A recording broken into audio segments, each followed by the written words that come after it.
जय श्री ओम नमः सिद्धेभ्यः। जय श्री ओम नमः सिद्धेभ्यः। सर्वमंगल मांगल्यं सर्वकल्याणकारकं प्रधानं सर्वधर्माणां जैनं जयतु शासनम्। पंच परमेष्ठी भगवान की, आचार्य श्री गुरुवर कुंद कुंद महाराज की, आचार्य श्री गुरुवर विद्या सागर महाराज की। धर्म और धर्मात्मा, ये दी चीजें भिन्न होकर के जब एकत्व की अनुभूति होती है तब धर्म का आनंद आता है।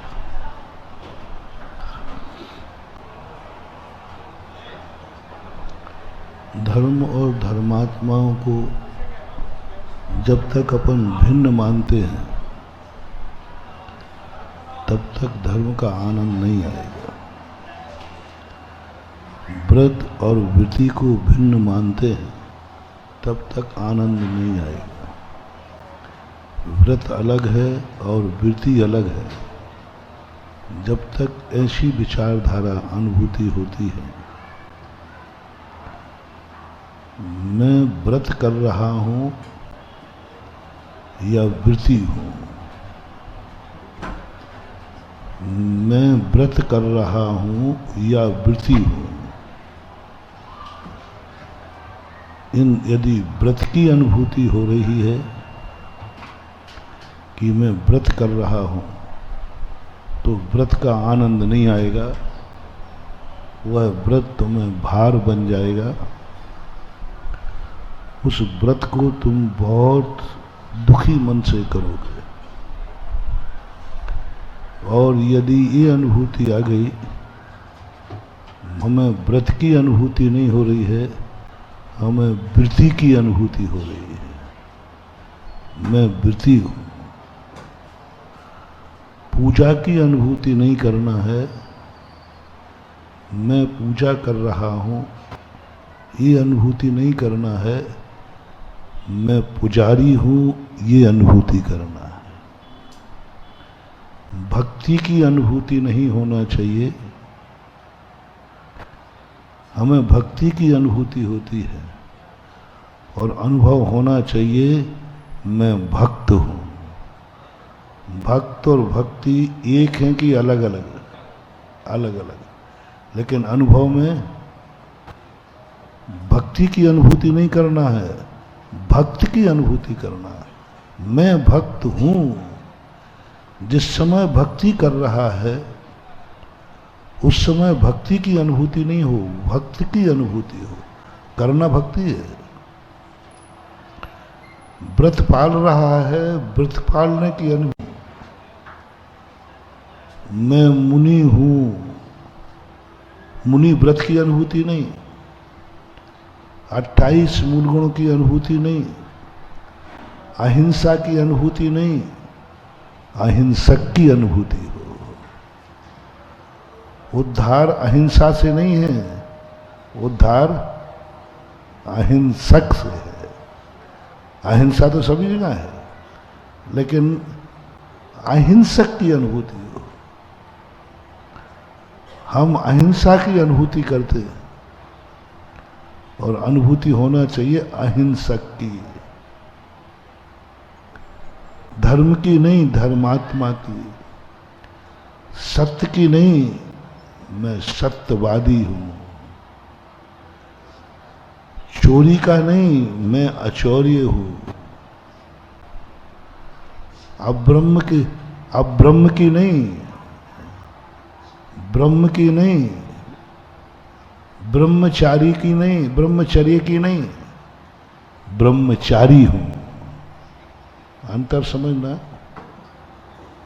ब्रह्मचर्य व्रत की अनुभूति होना, आपका नियम टूट जाएगा, आपको भार लगने लग जाएगा, क्योंकि आपको ब्रह्मचर्य की अनुभूति हो रही है। आप ब्रह्मचर्य को अनुभव में ला रहे हैं। थोड़ा सा पलटो। ब्रह्मचर्य की अनुभूति नहीं, ब्रह्मचारी की अनुभूति होना चाहिए। मैं ब्रह्मचारी हूं। अभी मैं इसको और खुलासा करूंगा। ऐसे ही परिग्रह की अपरिग्रह की अनुभूति नहीं है। मैं अपरिग्रही हूं।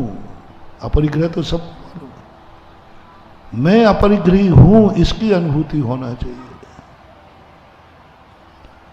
जैसे सपोज कीजिए, धन की अनुभूति करने में आनंद है कि धनी की अनुभूति करने में आनंद है? धन में आनंद है कि धनी में? हाँ, अब तब तो समझ में आ रहा है। हाँ महाराज, अभी आपकी भाषा बड़ी क्लिष्ट चल रही थी। आप बस पैसे की बात करते रहा करो, सब बातें समझ में लगे। धन की अनुभूति में आनंद है कि धनी में? धन तो मैनेजर के पास भी है। बोलो, वो धन गिनते हुए बोर होता है कि नहीं? कितना धन है उसके पास? पूरा बैंक भरा है। धन में आनंद नहीं है, आनंद धनी बनने में है। बस धन तो हमने बहुत बार पाया। बड़े बड़े सेठों के यहां नोट गिनने के ही हमें मजदूरी दी गई। करोड़ों करोड़ों रुपया तुमने गिने, लेकिन आनंद क्यों? धन तो था, लेकिन धनी नहीं था। दूसरा उदाहरण, एक 4 करोड़ की गाड़ी, मर्सिडीज गाड़ी है, उसमें एक 25,000 रुपये का ड्राइवर है। उसी गाड़ी में सेठ बैठा है, उसी गाड़ी में ड्राइवर बैठा है। दोनों को एक सी सुविधाएं हैं कि अलग अलग? बल्कि ड्राइवर की सीट ज्यादा है। लेकिन दोनों एक गाड़ी में बैठे हैं। उसे मात्र नौकर का अनुभव आ रहा है। सारी गाड़ी उसके कंट्रोल में है। गाड़ी की चाबी उसके पास है। सेठ की जिंदगी उसके पास है, चाहे तो 2 मिनट में निपटा दे। सेठ जी की जिंदगी उसके हाथ में है। गाड़ी के संबंध में सब कुछ जानता है, लेकिन उसे अनुभूति मात्र नौकर की हो रही, 25,000 रुपये की बस। और सेठ कुछ भी नहीं जानता, गाड़ी चला के भी नहीं जानता, और उसे अनुभूति क्या हो रही है? सेठ बनने की। तो गाड़ी में आनंद नहीं है, गाड़ी की मलकियत में आनंद है। मैं गाड़ी का मालिक हूं। इसी प्रकार सब में लगा लेना। मकान है, किराए का है, लेकिन खुद का मकान होता है, उसकी अनुभूति अलग होती है। बस जैसे धन और धनी में भेद समझा, ऐसा धर्म और धर्मी में। धर्म में आनंद नहीं है, धर्मी में आनंद है। जैसे धन में आनंद नहीं है, धनी बनने में आनंद है। धन तो हमने बहुत पाए, बहुत बार पाए, लेकिन धनी नहीं बन पाए। धनी नहीं बन पाए। हमारे हाथ में धन था, हम धन को गिन रहे थे, हम धन को रख रहे थे, करोड़ों रुपया गिने, लेकिन धन की अनुभूति नहीं हुई, आनंद नहीं आया। बहुत बार अपन को ऐसे बड़े बड़े धर्म मिले, बड़े बड़े व्रत किए, बड़ी बड़ी पूजाएं की, बड़े बड़े भगवान गुरु मिले, लेकिन हमें तो आनंद नहीं आया। कैसा स्थिति हमारी किस्मत। एक ज्योतिषाचार्य था, एक व्यक्ति हाथ दिखाने गया, तो हाथ दिखाने में जो ज्योतिषाचार्य, जो बदमाश ज्योतिषाचार्य होते ना, वे जानते हैं कि सामने वाला पैसा कैसे देगा। उसकी प्रशंसा करो तो पैसा मिलता है, अच्छा अच्छा बताओ तो पैसा मिलता है। तुम्हारी किस्मत बहुत अच्छा लिखा है, बहुत बढ़िया है, बहुत, तो तुरंत पैसे दे देते, ज़्यादा देगा। 11 रुपया तय हुए और 101 देगा वो। और बुराई दिखा दी तो तुम्हारी किस्मत में कुछ भी नहीं है, तो 11 और नहीं देगा, भाग और जाएगा। तो ठगियों, इन मूर्खों को यदि ठगना है, मूर्ख कौन है? जो मात्र अपनी प्रशंसा सुनना चाहता है, अपने गुणों को सुनना चाहता है, अपनी अच्छाइयों को सुनना चाहता है। मेरी में अच्छाई क्या है वो बताओ, मैं कितना अच्छा आदमी हूं वो बताओ, मेरी किस्मत कितनी अच्छी है ये बताओ, कल मेरा दिन कितना अच्छा है ये बताओ। ये आदत सबकी है, सब सुनना चाहते हैं, कल मेरा दिन अच्छा ये बता देवे कोई, मेरी जिंदगी बहुत अच्छी है, मेरे में कितनी अच्छाइयां हैं। जब कोई अपनी प्रशंसा करता है कितना अच्छा लगता है। यही सबसे बड़ी मूर्ख की निशानी है। ज्ञानी कौन है? जिसे अपनी कमी सुनकर के अच्छा लगता है, अपनी बुराई सुनकर के अच्छा लगता है। किसी ने कमी बता दी, कल का दिन तुम्हारा बहुत बुरा दिन है, तुम्हें खुशी होना चाहिए, अभाग्य मेरे कि मुझे कल बुरा दिन था, वो मुझे पहले से पता चल गया। बुरा दिन मुझे पता चल गया तो उसको अच्छे दिन से ज्यादा खुशी होगी, कम से कम पता तो चला। तुम कल जिंदा रहोगे, कैसा लगा? एक दिन की गारंटी दे रहा हूं, कल तुम जिंदा रहोगे। एक बार नमस्तु कर लो ना महाराज। अब बोल रहा हूं, कल तुम मर जाओगे।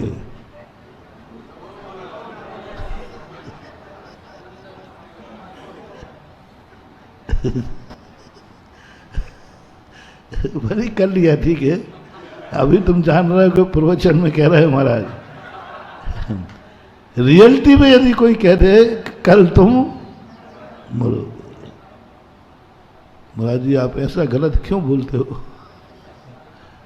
अच्छा अच्छा बोलो ना, तुम ऐसा क्यों बोलते हो? भले हम कल मर जाए लेकिन आप बोलो तो मत। यही मूर्ख की निशानी है। ज्ञानी कहेगा ओहो धन्य महाराज, कम से कम मरना तो था ही, आज जीते जी हमें पता चल गया कि मैं कल मरूं। मरने की बात सुनकर आनंद आना चाहिए, उपकार मानना चाहिए। जिसने बताया है उसको उपकार मानो। ओहो कितना उपकार है कि मुझे पहले से पता चल गया। आप कहीं यात्रा पे जा रहे हैं और कोई महिला खाली बर्तन लेके निकल गई सामने ही से, कैसा लगा? ऐसा गुस्सा आया कि इसकी गुंडी उठा के अभी निकलने को हुआ था, बिल्ली रास्ता काट गई तो, सांप रास्ता काट गया तो बुरा मानोगे, बहुत बुरा लगेगा और बिल्ली को कोसोगे, इसको अभी निकलना नहीं तो मर के नहीं गई। यही मूर्खता की निशानी है। और ज्ञानी व्यक्ति कौन है? ज्ञानी व्यक्ति कौन है? जो जैसे ही अशुभ निकला, तुम भरी बर्तन में पैसा डालते हो, मैं वो हूं जो खाली बर्तन में पैसा डलवाऊंगा। तुम किस में डालते हो?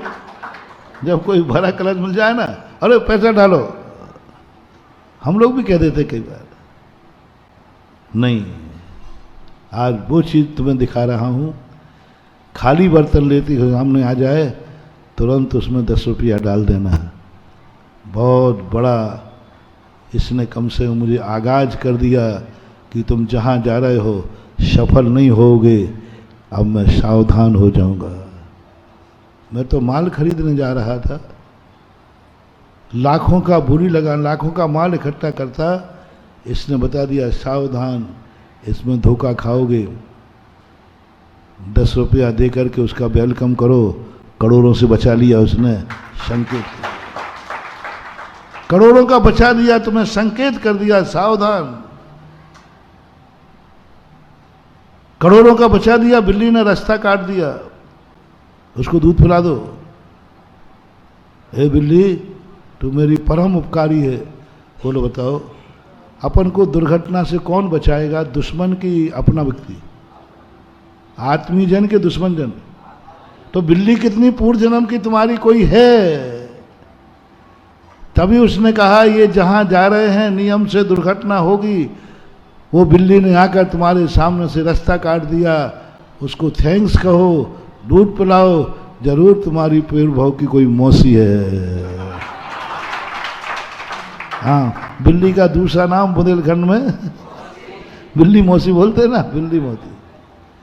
तो जरूर वो मौसी है, क्योंकि तुम्हें आगाज कर दिया रास्ता काट के। सांप ने आगाज कर दिया तुम्हारा रास्ता काट के। गुस्सा मत करो। तुम कहीं जा रहे थे, सामने से काना आदमी आ गया, इतना गुस्सा आता है उसकी दूसरी ओर फोड़ दें। नहीं, उसने आकर के तुम्हें आगाज किया है, देखो मत जाओ, तुम्हें कोई नुकसान होने वाला है। तो हमें ये आदत डालना पड़ेगी कि जब कोई हमारी जिंदगी का भविष्य अंधकारमय बताए, हम बुरा न माने। जब कोई हमारी जिंदगी का बुरा दिन बताए, हम बुरा न माने। जब हमें संकेत मिले कि कल हमारा अनिष्ट होने वाला है, संकेत मिलते हैं, हम संकेतों की उपेक्षा करते हैं। तुम चाहते नहीं हो, इसलिए तुम्हें संकेत नहीं मिलते, दुर्घटना हो जाती, क्योंकि तुम चाहते नहीं हो। तुम नहीं चाहते हो कोई मेरे सामने खाली बर्तन लेके निकले, नहीं चाहते हो कि बिल्ली रास्ता काटे, नहीं चाहते हो काना मेरे सामने आए। तुम्हें गुस्सा आता है तो प्रकृति ने कहा जा मर, नहीं सूचना देते, जा मर, नहीं सूचना देते। दुर्घटना होने वाली है तो उसकी सूचना पहले से मिल जाना ठीक है, उसको बता देना ठीक है कि नहीं बताना ठीक है? बोलो, बता देना चाहिए। तो तुम तो बुरा मानोगे, यदि कोई बताएगा तो तुम बुरा मानोगे। आज से नियम करो, जब भी कोई मेरी जिंदगी की दुर्घटना का संकेत देगा, मैं उसका सम्मान करूंगा, मैं उसको जय जिनेंद्र करूंगा, मैं उसका बुरा नहीं मानूंगा। एक मन में विचार बना लो, जो भी मेरे अच्छाई की नहीं कह रहा हूं मैं अभी, तुम्हारी यात्रा सफल होगी। भरा कलश लेकर आ गया, ऐसे ही खुश हो, तुम पैसा डालते हो। अच्छाई, कल तुम्हारा अच्छा होगा, ऐसे बताने वाले से तो सारी दुनिया खुश होती है। कल तुम्हारा बुरा होगा, उसको बताने वाले के साथ तुम्हें खुश करना है, उसके द्वेष नहीं करना। यदि ये प्रतिज्ञा तुमने कर ली, तुम्हारे जीवन में जब भी दुर्घटना होगी, कोई ना कोई आकर के तुम्हें पहले से कह जाएगा। छापा वाले आएंगे, वो पहले से कह जाएंगे कल तुम्हारे यहां छापा पड़ना है, आपको पता चलना शुरू हो जाएगा, नियम से पता चल जाएगा। बस आपको यह देखना है कि सूचना देने वाले के प्रति तुम्हारे क्या भाव है, उसका सम्मान कर सकोगे, उसको वेलकम कह सकोगे, एकदम तुम बुरा तो नहीं कहोगे, आपको संकेत मिलना शुरू हो जाएगा। हर अशुभ में, कोई भी अशुभ होने वाला है, तुम्हें आगाज होगा, कोई ना कोई संकेत मिलेगा, तुम्हारी आंख फड़कने लग जाएगी, बाईं आंख। तुम कोई करने जा रहे हो, बाईं आंख फड़क जाएगी, जो तुम्हारी आंख खुद कह रही है सावधान, कुछ गलत होने वाला है। और दाईं आंख फड़क जाए तो अच्छा होने वाला है। महिलाओं में उल्टा है, इनकी बाईं आंख फड़कना शुभ होता। फड़कना जानते हैं? कभी कभी आंख में थोड़ा सा स्पंदन होता है। पुरुष की दाईं आंख फड़कना शुभ होता है। सीता को जब हनुमान जी पहुंचने वाले थे, उस समय सीता की बाईं आंख फड़की और रावण की बाईं आंख फड़की। और हनुमान जब जा रहे थे तब रामचंद्र जी की और हनुमान की दाईं आंख फड़की। 3 लोगों की दाईं आंख फड़की एक साथ। 100 योजन की दूरी थी। रामचंद्र जी समुद्र इस पार थे, रावण। सीता की बाईं आंख फड़की, रावण की बाईं आंख फड़की। 2 की, 3 की नहीं, 2 की। 2 की कौन थी? रामचंद्र जी की और हनुमान की। जब रामचंद्र जी से हनुमान विदा होने लगे, रामचंद्र जी की दाईं आंख फड़की। संकेत दिया आंख ने कि रामचंद्र जी तुम सफल हो जाओगे, सीता का पता ही हनुमान लगा के आएगा। और हनुमान जी को भी पता नहीं था कि मैं पता लगा के आऊंगा, वो तो जा रहे थे। उनकी दाईं आंख ने बता दिया, हनुमान जी तुम अपने कार्य में सफल। उधर रावण की बाईं आंख फड़की। इस बात का संकेत है कि तुम्हें निपटाने वाला आ रहा है। क्या ये प्रकृति के संबंध है? बिना वायरलेस के वायरलेस, बिना फोन के फोन। कितना गजब का कंसेप्ट है इस सृष्टि का, कितना गजब का। कहां रावण, कहां राम, कहां संकेत, और एक साथ एक समय में। रामचंद्र जी कहते कुछ शुभ होने वाला है, उधर रावण कहता है कुछ अशुभ होने वाला है। रावण ज्ञानी तो था ही। कितना सिद्धांत है, कितना कर्म सिद्धांत है, कितना आत्मा का सिद्धांत है। उधर अशोक वाटिका में सीता कहती है त्रिजटा से, बहन मेरी बाईं आंख फड़क रही है। त्रिजटा कहती है माता कोई शुभ समाचार मिलने वाला है। अभी कोई को मिला नहीं, अब किसी को किसी का पता भी नहीं। रावण को पता नहीं राम को कहाँ है, हनुमान को पता नहीं रावण कहाँ है, लेकिन आंख को पता है कि रावण कहाँ है।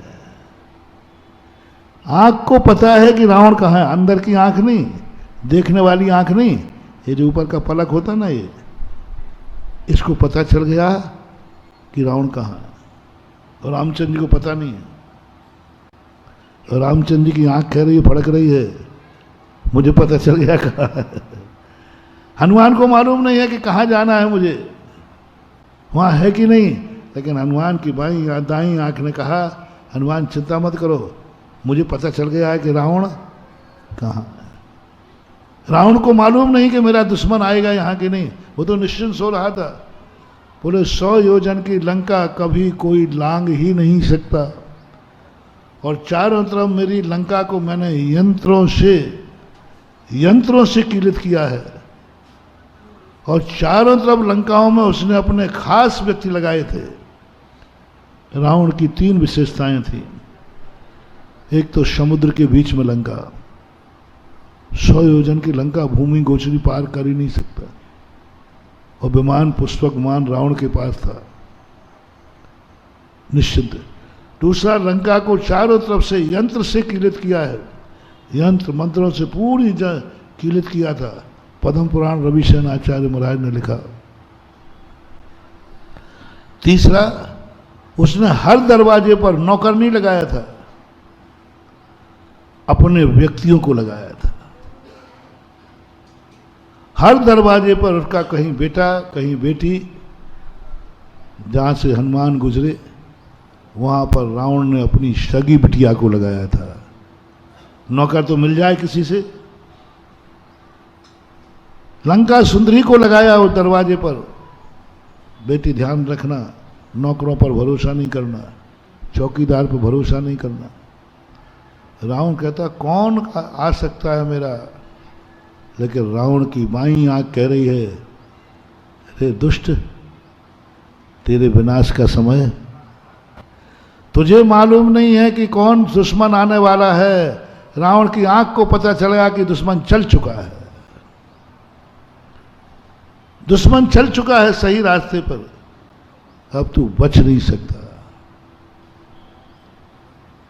सीता भी बेचारी यह सोच के बैठी थी कि जहां मुझे रावण ने रखा है यहां तक तो रामचंद्र जी आ ही नहीं सकते क्योंकि 100 योजन की लंका और 100 योजन का समुद्र, यंत्रों से कीलित और पहरेदार लगे हैं उनके घर के विश्वसनीय, आ ही नहीं सकता।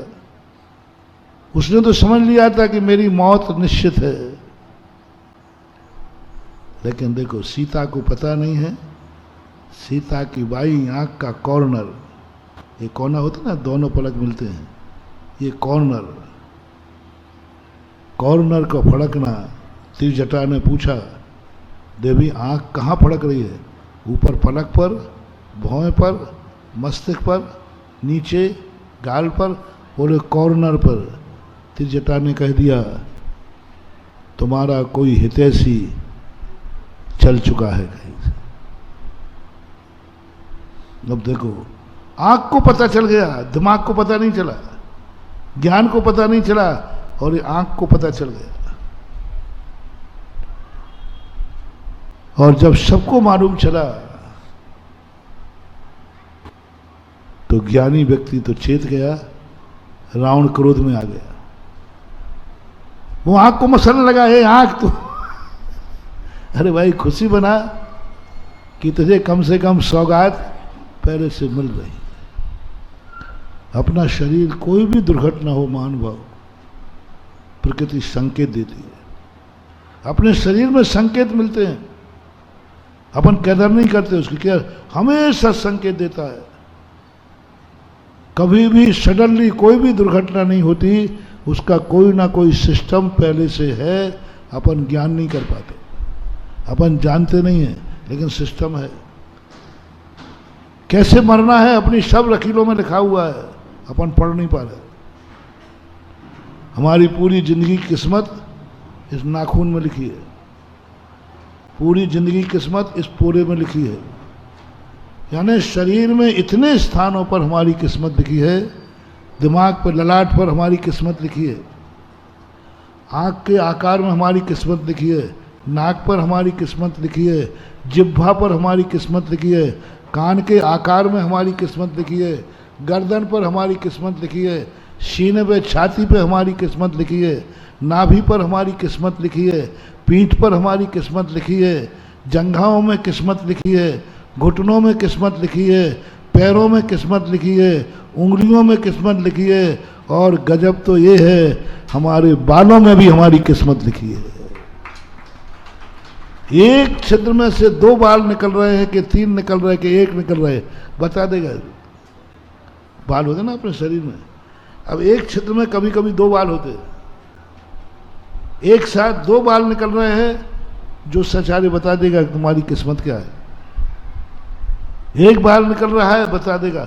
बाल कड़े हैं कि मुलायम है, बता देगा कि इसकी जिंदगी क्या है। ये सारी चीजें हमारे पास हैं, लेकिन हमें क्यों पता नहीं चलती? क्योंकि हम बुरा मानते हैं,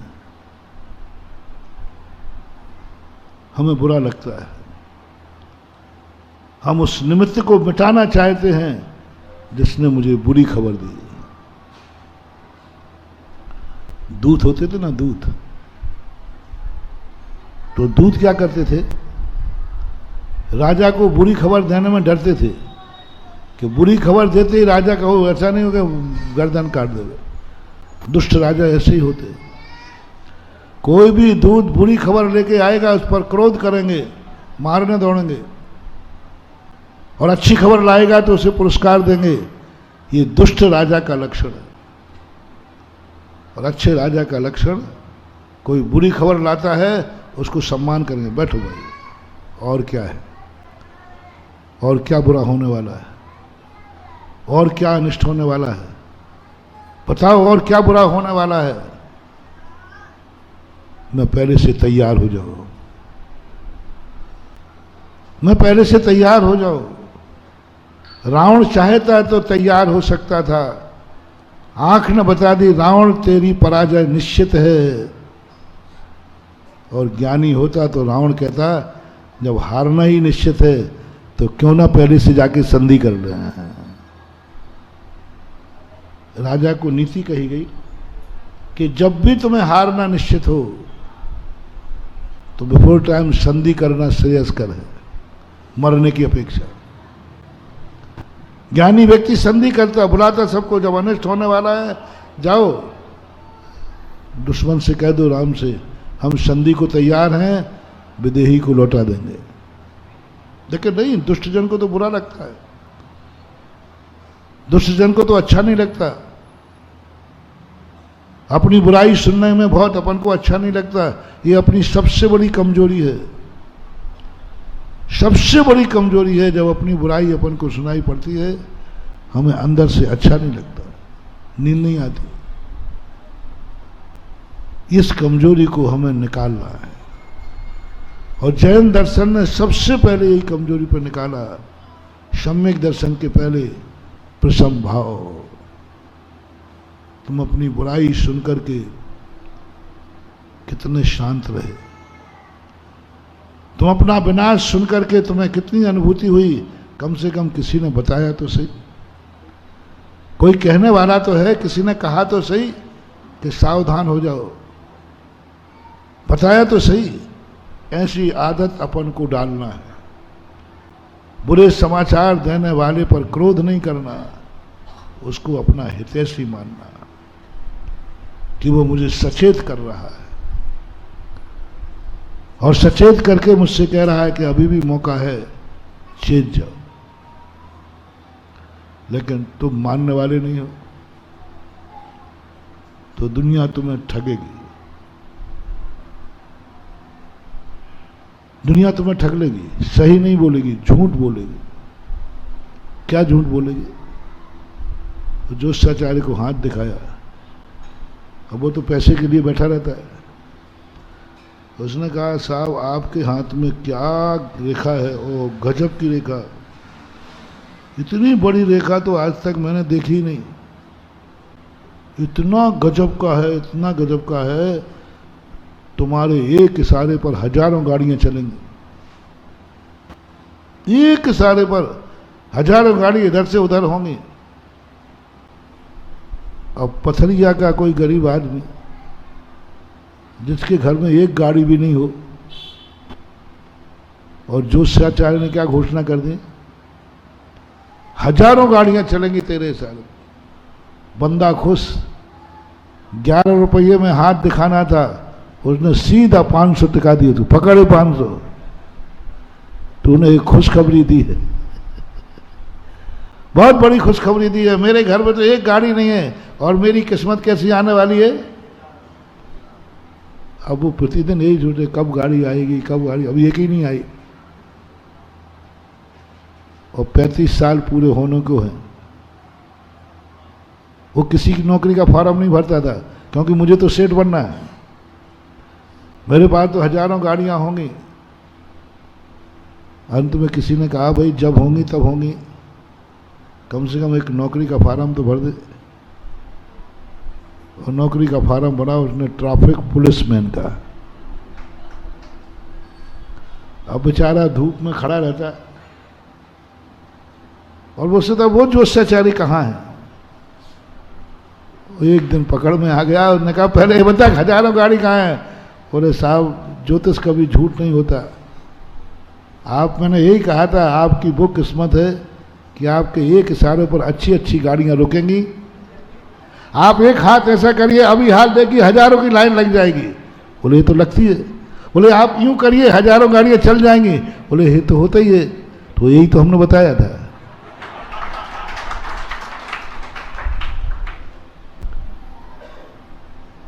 कैसा रहा? यदि हम सीधी सीधी बुराई सुनने के आदी होते तो वो सीधा कहता, ज़्यादा चक्कर में मत पड़ो, ट्रैफिक पुलिसमैन की यदि ये कह देता तो तुम नौकरी पे उसको 11 रुपया भी नहीं देते। तो इस ठगी में अपनी दुनिया में ये हो रहा है। अब बोलो, ट्रैफिक मैन से हजारों गाड़ियां उसके सारे पे चल रही कि नहीं, लेकिन उसको क्या अनुभव हो रहा है? उसको अनुभव हो रहा है धूप का, उसको अनुभव हो रहा है चौराहे का, उसको अनुभव हो रहा है नौकरी का। गाड़ियां चल रही हजारों, बड़ी बड़ी मर्सिडीज एक किनारे पर खड़ी हो जाती है, आनंद नहीं। इसी प्रकार हमने बहुत बहुत बार धर्म किए, पूजाएं की, महाराजों को देखा, लेकिन मजा नहीं आया। ट्रैफिक पुलिसमैन बनते रहे। हमने बड़े बड़े दान दिए, दान का मजा नहीं आया। हमने दान दिया है, लेकिन दानी का आनंद नहीं, दानी की अनुभूति नहीं। दान की होती है, मैंने 1 लाख रुपया दिया, ये अनुभूति है, लेकिन दानी की अनुभूति नहीं। मालाएं फेरी हैं, बैंक मैनेजर के समान मैंने नोट गिने हैं, लेकिन आनंद नहीं आया, धनी पने का आनंद नहीं आया। मालाएं तो अपन गिन रहे हैं, आप भी गिनते, तो नोट तो मैनेजर भी गिनता है, बल्कि तुमसे ज्यादा अच्छा गिनता है, लेकिन उसको धनी पने का आनंद नहीं आता। थोड़ा धन कम सही, लेकिन धनी का आनंद आना चाहिए। थोड़ा व्रत कम सही, वृद्धि का आनंद आना चाहिए। हमें 28 मूल गुणों का आनंद नहीं चाहिए। मैं इसका मालिक हूं, मैं इसका स्वामी हूं, मैं इनको पालन करने वाला हूं, ये अनुभूति यदि मुनि को हो गई, सो इंद्र नाग नरेंद्र वाह अहेमेंद्र के नाही कहो। मलकियत की अनुभूति हो। जो मैंने प्रारंभ में कहा था ना, मैंने जीव को बचाया, तो कौन सा धर्म किया तुमने? अहिंसा धर्म। क्या आपको अहिंसक की अनुभूति हुई? अहिंसा धर्म की हमने अनुभूति कर ली, लेकिन हम अहिंसक नहीं बन पाए। भक्ति कर ली, लेकिन हम भक्त नहीं बन पाए। भक्ति कर ली, हम भक्त नहीं बन पाए। हमने दान दिया, दानी नहीं बन पाए। आत्मा की पर्याय नहीं बन पाई। हमने स्वाध्याय किया, शास्त्र पढ़ा, गाथा कंठस्थ कर ली, लेकिन उस गाथा के मालिक नहीं बन पाए। आहा, क्या! एक 8 साल का छोकरा, 3 साल का मानो, बोलने कब तक लग जाता है? 3 साल के बाद अच्छी तरह। उसके दोस्त ने पूछा कि भाई इन मकानों में तेरा मकान कौन सा है? तो तुरंत वो छोकरा क्या, ये मेरा मकान ये है। मेरा मकान है? पिता भी सुन रहा है। और वो मकान जब उसका जन्म नहीं हुआ था, उसके पहले बन गया था। रजिस्ट्री किसके नाम है? पापा के नाम है। रजिस्ट्री पापा के नाम है, बना पापा के, वो जन्म ही नहीं लिया था उसका। फिर भी 3 साल का छोकरा क्या दावा ठोक रहा है? क्या कह रहा है? मेरा मकान। अरे पागल हो गया! पापा को बुरा लगना चाहिए। गए क्यों रे छोकरा, ये मकान तो मेरे नाम है, तू कैसे बोल रहा है? पापा को बुरा नहीं लगा, बल्कि अच्छा लगने लगा कि अब पता चल गया ये मेरा ओरिजिनल बेटा है, तभी तो मेरी संपत्ति को अपनी संपत्ति कह रहा है। 1 मिनट भी नहीं सोचा, 1 मिनट भी नहीं कहा उसने, तुरंत कहा मेरा मकान है। तेरा मकान? ये तो तेरा जन्म ही नहीं हुआ था। बोले सब बहस मत करो, मेरा मकान ये है। बोलो अंदर से बोला कि बाहर से? किसी ने पढ़ाया था कि स्वयं बोला है? पूछने वाले ने पूछा था क्या? अरे सीधा कह दे। अब देखना, दूसरा बेटे ने कहा ये मकान तेरा नहीं, नहीं ये मकान मेरे पापा का है। दोनों बच्चों ने बोला, दोनों के मकान के पापा के नाम रजिस्ट्री है, दोनों के जन्म के। एक ने बोला ये मकान पापा का है और एक ने बोला ये मकान मेरा है। दोनों ने एड्रेस दिया, ये पापा का पता है। अब दोनों में से अच्छा कौन है? मेरा मकान, मेरा पता, पापा का मकान है। इसका अर्थ है पापा इन दोनों में खटपट है। नहीं ये पापा का, इसका अर्थ तेरा कोई दूसरा है। पापा का बोलते ही पता चल जाएगा कि बेटा बाप दोनों न्यारे न्यारे हो चुके हैं। और बाप के मकान को बोल दिया ये मकान मेरा है, समझ लेना बाप बेटा एक ही है, दोनों में कोई अंतर नहीं है। मकान तो सबके पास है, लेकिन बाप के मकान पे अनुभूति में आ जाए मेरा ही तो मकान है। बाप की संपत्ति बस महानुभाव, ये मंदिर किसका है? हाँ, अब तो कहोगे तुम्हारे बाप का है।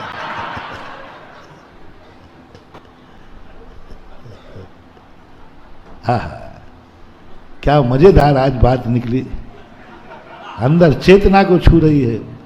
मेरा भी रोम रोम पुलकित होता है। काश ऐसी दशा हमारी हो जाए जैसी वो 3 साल के बालक की हुई है। जैसे 3 साल के बालक ने तुरंत अपने दो पिता को देख करके पूछने वाले कहा ये मेरे पिता हैं। अनुभूति आ गई, पिता आत्मा में उतर गया। पिता को उसने आत्मा की पर्याय बना ली। पिता का उसकी आत्मा की पर्याय, पिता भिन्न है लेकिन उसके शरीर में आत्मा में उतर गया, क्योंकि उसने कहा ये देखते ही मेरे पिता। अब बोलो, मंदिर में जाते ही देखते ही क्या अनुभूति होती है। आज मैंने तुम्हारी अंतर चेतना को छेड़ा है। बहुत हो गया बाहर का धर्म, बहुत हो गई पारसनाथ की आरतियां, बहुत हो गई पारसनाथ की पूजाएं, बहुत बना लिए मंदिर, बहुत कर लिए अभिषेक, बहुत कर ली आगवानी महाराजों की, बहुत सुन लिए प्रवचन, बहुत महाराज आ गए। महाराज आ क्या गए, यहां से महाराज हो गए, कुछ नहीं हुआ। तुम अभी वही हो, ट्रैफिक मैन पुलिस। हजारों महाराज आ रहे हैं और हजारों तुम ट्रैफिक मैन हो। तुम इस रास्ते से आते हैं, उस रास्ते से तुम क्या हो? ट्रैफिक पुलिसमैन हो। सुन रहे हो रे पथरिया वालों, और अहंकार कर रहे हो कि देखा मेरे इशारे पर इतनी गाड़ियां चल रही। महाराज आते हैं, महाराज तो जाएंगे। महाराज अनुभव, महाराज को नहीं बुलाना है, महाराज को नहीं भोजना है, अपने गुरु को बुलाना है, अपने गुरु को भेजना। अपने गुरु को भी नहीं, गुरु को भी नहीं, अपने गुरु को। बाप तो पता नहीं किस किस के हैं। अच्छा, जिसको देखो वो किसी ना किसी का बाप है कि नहीं, ये तो बताओ। है ज्यादातर कोई एक आध होगा तो बात नहीं। यहाँ जितने बैठे 90% बाप हैं कि बिना बाप के हैं? ज्यादातर एक आध कोई होगा। तो फिर पड़ोसी वाला दूसरा भी तो बाप था, उसको देख करके तो अनुभूति नहीं हुई कि ये मेरे पिता है। वो पिता है कि नहीं पड़ोसी वाला भी, अनुभूति नहीं हुई। किसको देख के हुई? मेरा देख के अनुभूति हुई।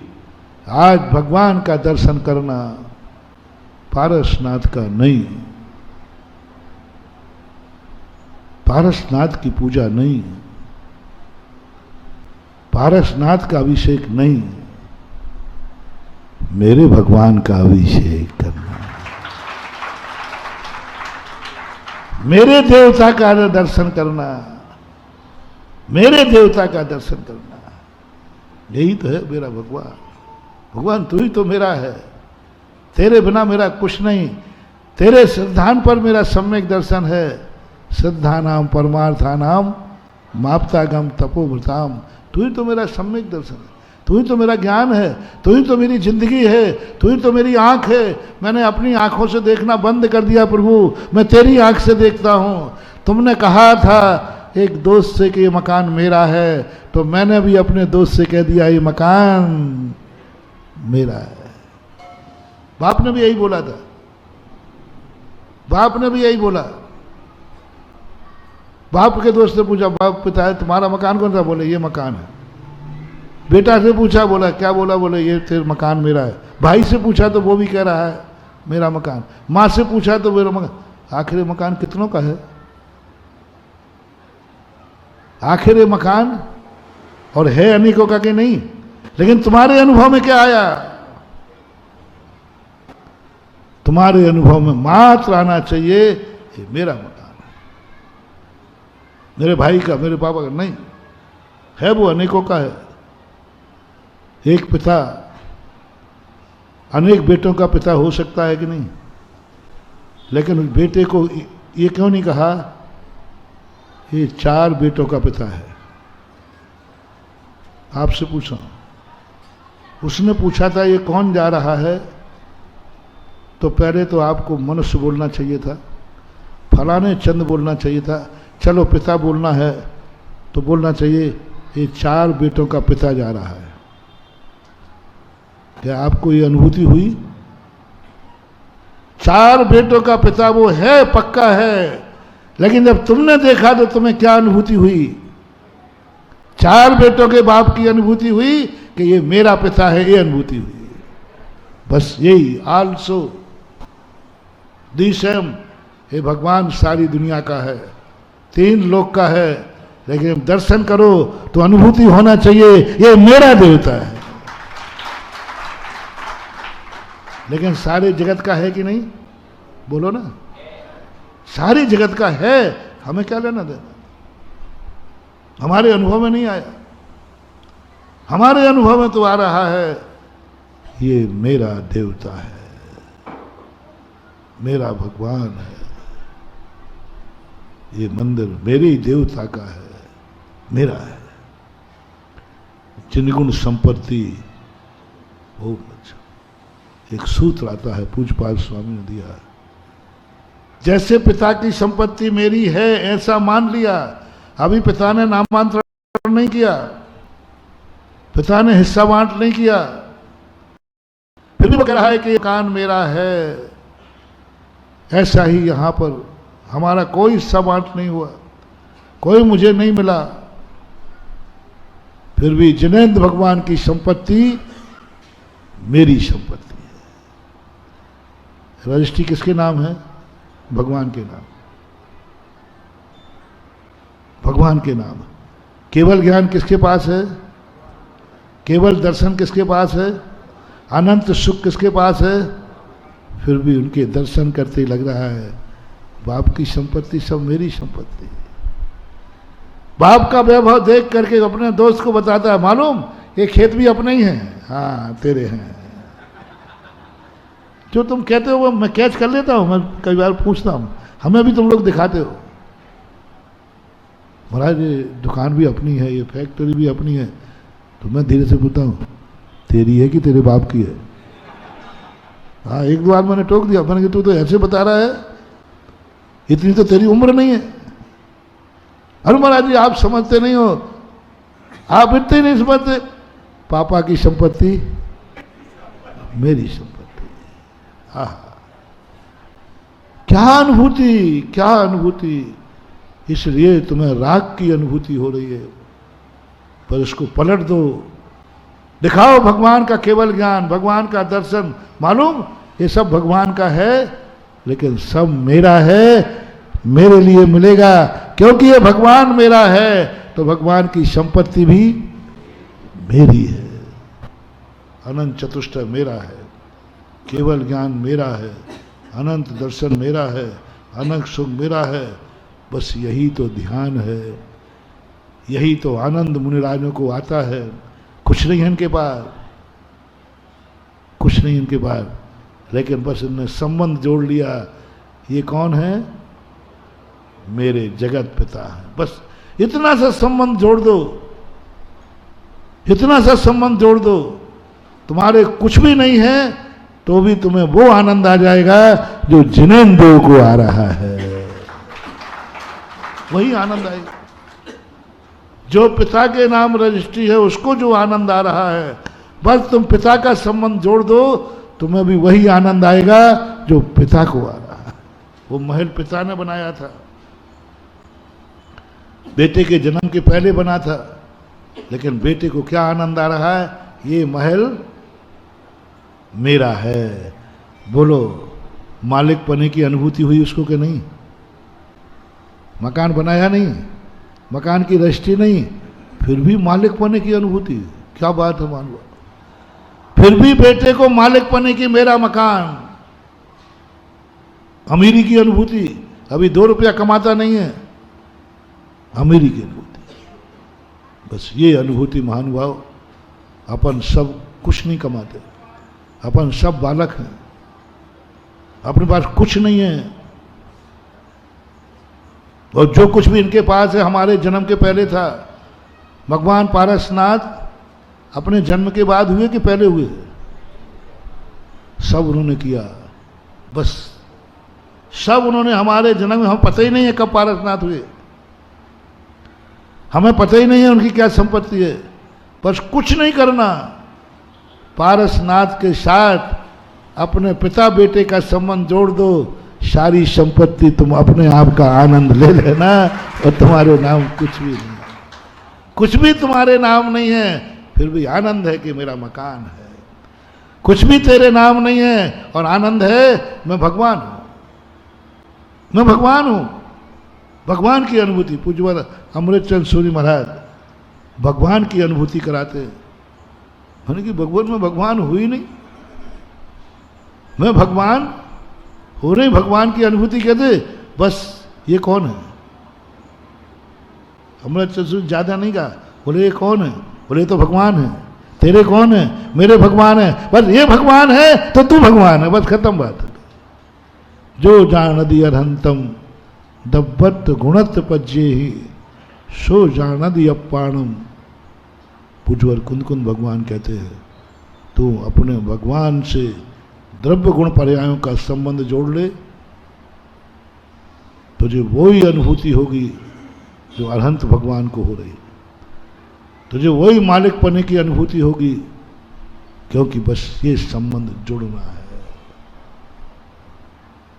हाँ, बाकी कितने ही मंदिर बनाते जाओ कुछ नहीं होगा। अभिषेक करते समय भाव लाओ, मैं अपने देवता का अभिषेक कर रहा हूं। किनके हार हुए तुम्हारे यहां? हाँ, अब तो कह दो, तुरंत बोलता है। छोकरा पट्टा भी नाम बोलता है। एक प्रश्न आया था, महाराज हम लोग बड़ों के नाम नहीं लेते पर यहां नाम क्यों लेते हैं? वो बात दूसरी है, वो कभी बाद में बताऊंगा।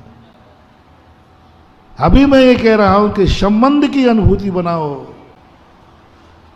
और एक बार संबंध की अनुभूति बन जाएगी महानुभाव, कभी नहीं टूटेगी।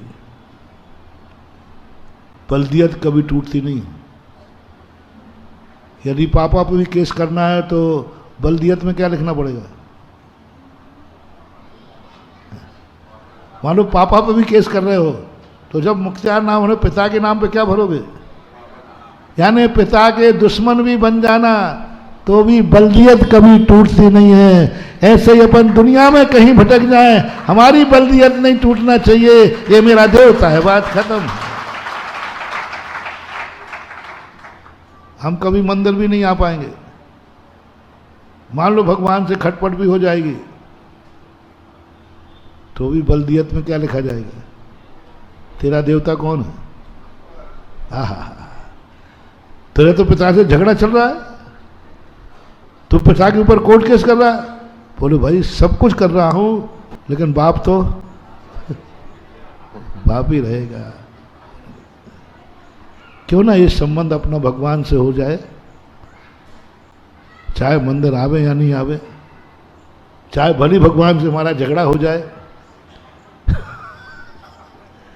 भगवान से हमारा कुछ भी हो जाए, लेकिन कोई स्वप्न में भी पूछे तेरा देवता कौन है, पर अरे उससे तो तू झगड़ा करता है, तूने तो नियम लिया है कि उस मंदिर में तो मैं कदम।